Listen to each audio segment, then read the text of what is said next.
Assalamualaikum warahmatullahi wabarakatuh. Selamat datang ke channel Emma Hakim. Setelah sekian lama saya tidak membuat video kat YouTube ni lah. Ada dua sebab lain apa. Satu, sebab Pak Iso besar lah. Yang kedua, sebab mic ni hilang. Dia hilang ni, mic beli baru ni. Okey.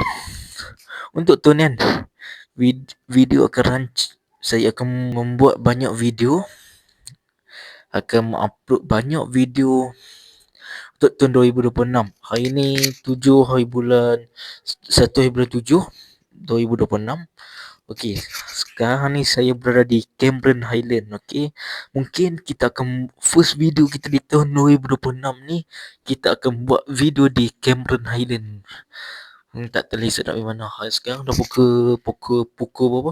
Pukul 12.54. Untuk saya nak cakap, video akan rancak balik. Mungkin video akan upload balik. Mungkin saya akan comeback buat YouTube. Okay. Terima kasih sokong. Kita akan pergi mana esok? Tak tahu lagi lah. Nak pergi mana esok?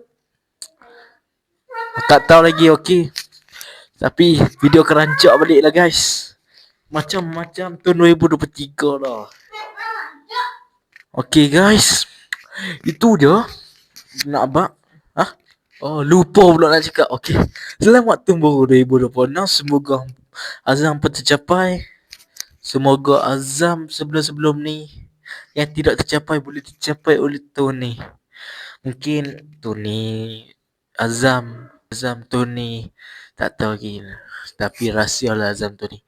Untuk embar lah. Tapi guys, video akan best balik. Mungkin saya akan cuba buat short film. Okay, mungkin lah, tak tahu lagi lah. Kita akan cuba balik. Okay guys, itu je. Guys, tengok ni packing. Tunjuk. Ni main camera first time ni. Bawa bag bukan main banyak. Tak tahu lah bawa main banyak. Kita duduk kat negeri orang lah ni. Jadi kat negeri orang ni kita kena beradab dan jaga tutur kata di negeri orang.